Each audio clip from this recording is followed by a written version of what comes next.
Bugünə qədər nə Ümumdünya Səhiyyə Təşkilatı, nə bütün Avropa İttifaqı ölkələrində qida təhlükəsizliyinə cavabdeh qurum olan EFSA, Avropa Qida Təhlükəsizliyi Təşkilatı, nə də rəsmi istinad edilməli nüfuzlu beynəlxalq qurum təşkilatından palma yağının özünün nə kanserogen, nə mutagen, nə genotoksik təsiri ilə bağlı bir dənə də olsun elmi məqalə mövcud deyil.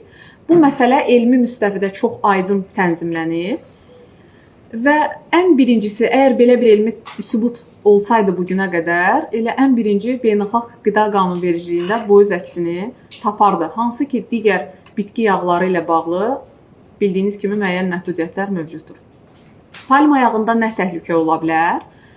Bütün bitki yağları, o cümlədən palma yağı, kimyəvi və rafinasiya zamanı, yəni təmizlənməsi zamanı yüksək temperatura məruz qalarkən, termiki emala məruz qalarkən, onun tərkibində emal çirkləndiricisi adlandırdığımız iki riskli kimyəvi maddə yarana bilər, emal çirkləndiricisi yarana bilər.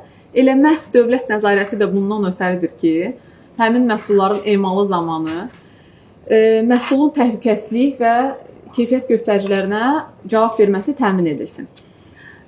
Palma yağı ilə bağlı bir məqamı da istəyərdim vurğulayım. Azərbaycanda bildiyiniz kimi palma yağının ilkin istehsalı yoxdur. Məhsul ölkəyə yalnız ixal olunur.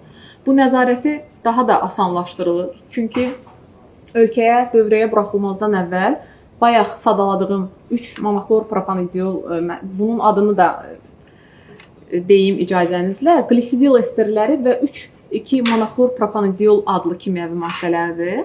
Bu göstəricilər üzrə məhsullar yoxlanılır və daha sonra dövrəyə buraxılır. Ölkəyə idxal edən şirkətlər və onların təyinatı üzrə istifadəsi zamanı da sonraki mərhələlərdə də nəzarət tətbiq olunur. Bir məsələni də bununla bağlı deyim. Ölkəyə 4 bu məhsulu idxal edən şirkətdə yoxlama həyata keçirilmişdir. Nümunələr götürülmüşdür. 30-dan artıq nümunə müayinəyə cəlb olunmuşdur. Nəticədə 6,5 tona yaxın məhsul məhv edilmişdir və 63 ton məhsul utilizasiya edilmişdir. Yəni, təyinatı qida məqsədli yox, qeyri-qida sabun istehsalına yönəldilmişdir. Bir məsələni də demək istəyirəm, bu palma yağının ətrafında çox vaxt müzakirələr. Bildiyiniz kimi bu məhsullar İndoneziya və Malayziya mənşəlidir. Yəni, İndoneziyada və Malayziyada istehsal olunur. Zamanında bu məhsulların palma plantasiyalarının genişlənməsi məqsədi ilə kütləvi şəkildə meşə qırılmaları olmuşdur və bununla da bağlı ekologiyanı müdafiə edən qurumların narazılığına səbəb olmuşdur. İkinci bir məqam da var. Palma yağından ümumiyyətlə 2 cür yağ palma meyvəsindən 2 cür yağ əldə etmək mümkündür. Bir onun meyvəli, lətli hissəsindən, bir də tumundan, yəni çəyirdəyindən əldə edilən yağ. Onun meyvəli hissəsindən əldə edilən yağ qida sənayesində istifadə olunur. Çəyirdəyindən əldə edilən yağın müəyyən fraksiyaları isə qeyri-qida sənayesinə yönəldilir. Kosmetik vasitələr, sabun və digər gigiyenik vasitələrin istehsalında.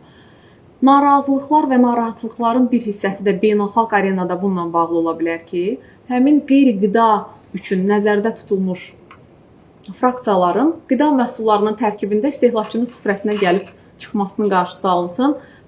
Elə bununla da bağlı dövlət tərəfindən qida təhlükəsinə nəzarət edən qurumların fəaliyyəti elə qurulmalıdır ki, buna nəzarət olunsun.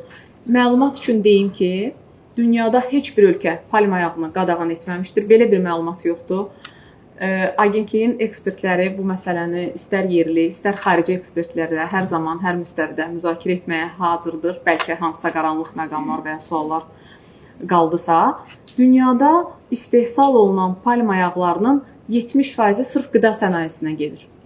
Yəni, bu təsadüfi deyil. Dünyanın nəhəng Nestle kimi, Mondelez International kimi, Mars, Ferrero kimi şirkətləri məhsullarında palma yağından istifadə edirlər. Yəni, belə bir qadağı olsaydı, sadaladığım şirkətlərin dünya üzrə şəbəkələri, istehsal şəbəkələri mövcuddur. Yəni, bunlar tamamilə fərqli məsələlərdir, bayaq sadaladığım məsələlər və qida sənayesində istifadə olunan palma yağının təhlükəsizliyi ilə qətiyyən eyniləşdirilməməlidir. Bir məsələni istehlakçılarımız bilməlidirlər ki, hansısa məhsulun orqanizmimizdə həzm olunması üçün, həzmini bilmək üçün ki, bu həzm olunur yoxsa yox, onun ərimə temperaturunu ölçməyə heç ehtiyac yoxdur.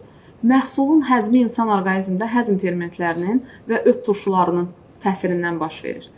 Eyni formada, məsələn, mən burada səsləndirim, palma yağının ərimə temperaturu, onun tərkibində müxtəlif yağ turşularından ibarətdir, müxtəlif növ. Buna görə də 35-38 dərəcədir. Eyni dərəcələrdə də hər kəsin istehlak etdiyi şokolad məhsullarının tərkibindəki kakao yağı da eyni ərimə temperaturuna malikdir. Amma heç kəsdə bu suallar yaranmır ki, görəsən şokolad istehlak edəndə bu əriyəcəkmi mənim orqanizmimdə? Bir alternativ də sadəcə maraq üçün misal deyim. Hamımızın, dədə-babalarımızın min illərlə istehlak etdiyi, hamımızın da sağlam qida kimi qəbul etdiyimiz, bildiyimiz təbii məhsul qoyun quyruğu. Ərimə temperaturu 42 dərəcədir. Ancaq heç birimizi bu sual narahat etmir. Çünki bunun həzmə heç bir aidiyyatı yoxdur.